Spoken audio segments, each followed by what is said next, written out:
नमस्कार, आप देख रहे हैं न्यूज़ स्टेट का डिजिटल प्लेटफॉर्म और मैं हूं आपके साथ प्रद्युम्न शर्मा। अब आने वाले समय में चुनाव है, उसके मद्देनजर लगातार तैयारियां जोरों पर चल रही हैं। चाहे समाजवादी पार्टी की बात कर लें या फिर भारतीय जनता पार्टी की बात कर लें। लगातार सपा ये कहती हुई नजर आ रही है कि गठबंधन को लेकर तमाम चीजें यहाँ पर अब सामने आ रही हैं। सपा की तरफ से तमाम बड़ी-बड़ी बातें यहाँ पर जो है वो निकल कर सामने आ रही हैं। किसी पार्टी के संग गठबंधन करने को तैयार है तो किसी पार्टी के संग गठबंधन नहीं करने की भी बात जो है वो जग जाहिर होती हुई नजर आ रही है। और बड़ी बात यह है कि कांग्रेस और बसपा के साथ आने वाले समय में क्या स्थिति बनेगी, ये जरूर समय बताएगा।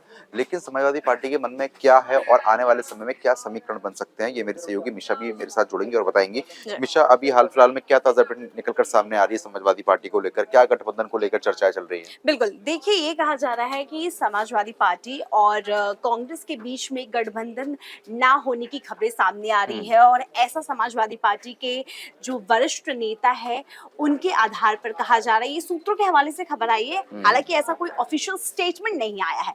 ये माना जा रहा है कि जिस तरह से हरियाणा और एमपी में कांग्रेस की पकड़ मजबूत थी, वहाँ पर समाजवादी पार्टी चुनाव लड़ना चाहती थी, लेकिन कांग्रेस ने अपने आप को किनारा कर लिया। उनका ये कहना था कि वो वहां पर अकेले चुनाव लड़ना चाहती हैं। यही वजह माना जा रहा है कि इस बार उत्तर प्रदेश में जो उपचुनाव होने वाले हैं, उसमें ये कहा जा रहा है कि अखिलेश यादव यानी कि समाजवादी पार्टी के मुखिया अखिलेश यादव खुद अकेले चुनाव लड़ना चाहते हैं। जी। यहाँ पर इंडिया गठबंधन के साथ वो चुनाव नहीं लड़ना चाहते हैं। कहीं ना कहीं यहाँ पर बदला लेने की रणनीति माना जा रहा है यहाँ पर।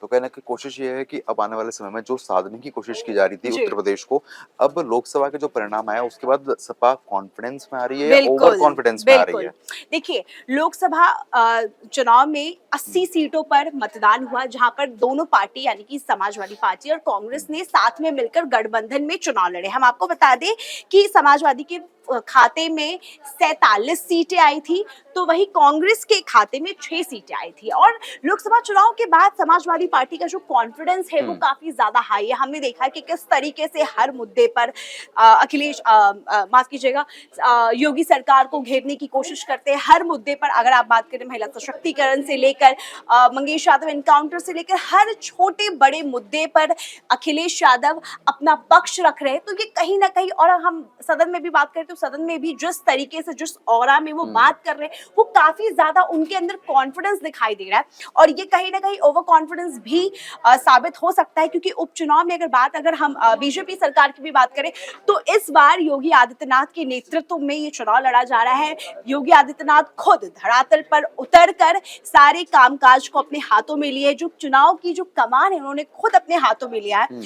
यहाँ पर हम अगर लोकसभा चुनाव का अगर हम पैटर्न देखेंगे, जो रिजल्ट देखेंगे, तो किस तरीके के रिजल्ट आए थे। कहीं ना कहीं जो गठबंधन की सरकार हम्म। थी उससे काफी ज्यादा इम्पैक्ट पड़ा था, लेकिन अगर इंडिया गठबंधन में टूट फूट डलती है और दोनों ही पार्टी अगर अलग अलग लड़ते हैं, तो कहीं ना कहीं जो वोट है वो काफी बढ़ ज्यादा सकता है। बढ़ जाएंगे और कहीं ना कहीं इसका परिणाम देखने को मिलेगा। बिल्कुल, क्योंकि देखिए जिस तरीके से समीकरण बन रहे हैं, वो कहीं न कहीं ऐसे समीकरण बनते हुए नज़र आ सकते हैं, क्योंकि इस समय सपा कहीं न कहीं कॉन्फिडेंट और बिल्कुल, बहुत ज़्यादा कॉन्फिडेंट में लग रही है कि बिल्कुल, क्योंकि जो नतीजे आए हैं वो कहीं न कहीं उसके पक्ष में बनते हुए नज़र आए हैं। इसलिए ऐसा कहा जा सकता है कि अब गठबंधन नहीं होगा या फिर कोई और वजह है, क्योंकि गठबंधन इससे पहले भी हुए हैं, वो बिल्कुल। प्रॉपर तरीके वो से प्रॉपर नहीं चले तरीके से हैं। नहीं चल तो पाया। ऐसा हो सकता है कि एक उम्मीद है कि किसी और पार्टी के साथ गठबंधन हो जाए या फिर अकेले लड़ा जाएगा? देखिए, मुझे ऐसा लगता है कि किसी और पार्टी के साथ तो चुनाव नहीं लड़ने के, हुँ। क्योंकि जिस तरीके की जो घटनाएं सामने आ रही है, एक के बाद एक जो तस्वीरें सामने आ रही है, तो ऐसा कहा जा रहा है और ऐसा कहा भी जा सकता है हुँ। कि समाजवादी पार्टी इस वक्त काफी ज्यादा कॉन्फिडेंस में है। उनका जो मनोबल है वो काफी ज्यादा हाई है।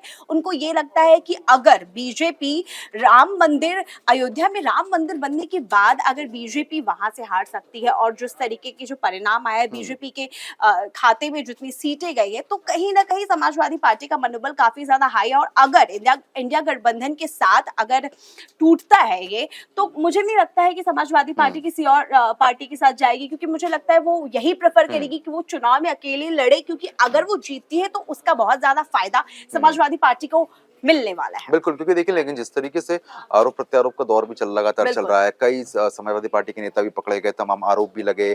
अगर हम खास तौर पर अयोध्या की बात ही कर लें तो कई छोटे-बड़े पदाधिकारी गिरफ्तार किए गए। बिल्कुल, ऐसे में एक अलग मैसेज भी जनता को जा सकता है या फिर लोकसभा में जो एक अलग-सा नतीजा सामने आ रहा जी, है जिसकी किसी को उम्मीद भी नहीं थी और बिल्कुल, ऑलमोस्ट सपा को भी उम्मीद नहीं थी कि हम इस नतीजे पे खरा उतर पाएँगे। बिल्कुल। अगर ऐसा नतीजा आने वाले समय में विधानसभा चुनाव में देखने को मिलता है, तो क्या कुछ बदलाव और उत्तर प्रदेश प्रदेश में देखने को मिल सकते देखिए हैं? उत्तर प्रदेश में आने वाले वक्त में काफी ज्यादा बदलाव होने वाले हैं और हमने हमेशा देखा है कि जो लोकसभा चुनाव में जो परिणाम आते हैं और जो विधानसभा चुनाव में परिणाम आते हैं वो दोनों काफी ज्यादा ऑपोजिट होते हैं। और ये उपचुनाव होने वाला है, यहाँ पर काफी ज्यादा पहलू मायने रखते हैं। जैसे कि अगर हम बात करें कि किन मुद्दों पर चुनाव लड़ने वाले हैं ये सभी पार्टियां और किन मुद्दों पर जो जनता है, किन मुद्दों पर वोट डालेंगी, वो काफी ज्यादा महत्वपूर्ण हो जाता है यहाँ पर।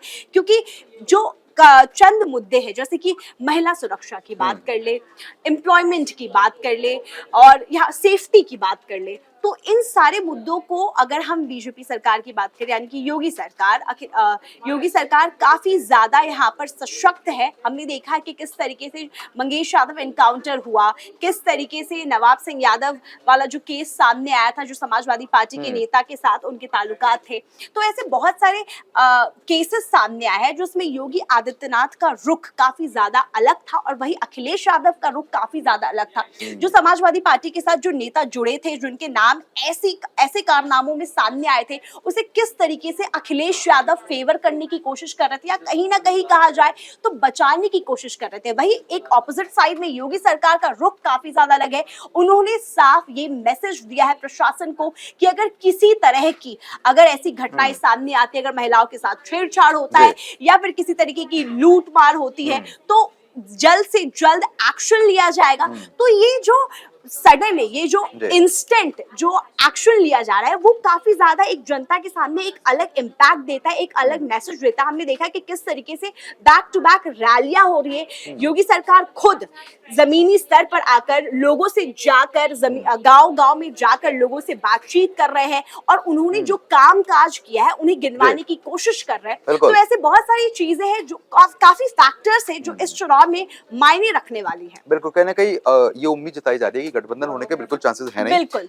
कांग्रेस हो या फिर और कोई पार्टी हो, उससे गठबंधन नहीं किया जाएगा। कहीं ना कहीं अकेले चुनाव लड़ने की इस बार गुंजाइश ज्यादा नजर आ रही है। और ये इसका सबसे बड़ा कारण जो फैक्टर कह ले वो समाजवादी पार्टी का कॉन्फिडेंस कह ले या फिर ओवर कॉन्फिडेंस है या नहीं, वो तो जब परिणाम आएगा उसमें पता चलेगा। हालांकि अभी तक चुनाव की तारीखों का ऐलान नहीं हुआ, लेकिन सभी पार्टी एक्शन मोड में है, चाहे वो बीजेपी हो, चाहे वो समाजवादी पार्टी हो, चाहे वो कांग्रेस हो। बिल्कुल, कहने की कोशिश ये रहेगी कि अब अकेले चुनाव लड़ा जाए, लेकिन ये वक्त बताएगा कि नतीजे क्या कुछ रहते हैं। क्योंकि देखिए लोकसभा में नतीजे बहुत अलग रहे थे, लेकिन विधानसभा में नतीजे बदल भी सकते हैं, क्योंकि इसको लेकर बीजेपी लगातार कोई कसर नहीं छोड़ रही है। अब समाजवादी पार्टी के नेता भी अगर कोई कसर नहीं छोड़ते हैं और सही डायरेक्शन में अगर समाजवादी पार्टी चलती है तो कहीं ना कहीं बेनिफिट मिल सकता है। लेकिन अगर एक बार फिर से जनता का जो मूड है वो बीजेपी की तरफ कन्वर्ट होता है तो कहीं ना कहीं समाजवादी पार्टी को एक भारी नुकसान देखने को मिल सकता है। लेकिन ये कहना गलत नहीं होगा कि जो कॉन्फिडेंस लेवल है वो इस समय समाजवादी पार्टी का बहुत ज्यादा हाई देखने को मिल रहा है। अब देखने वाली बात ये रहेगी कि फिलहाल अभी गठबंधन की कोई भी चर्चा देखने को नहीं मिल रही है। अब आने वाले समय में क्या समीकरण बनते हैं ये फिलहाल वक्त बताएगा। फिलहाल अभी के लिए सिर्फ इतना ही, और ज्यादा खबरों के लिए आप हमारा डिजिटल प्लेटफॉर्म जरूर सब्सक्राइब करें।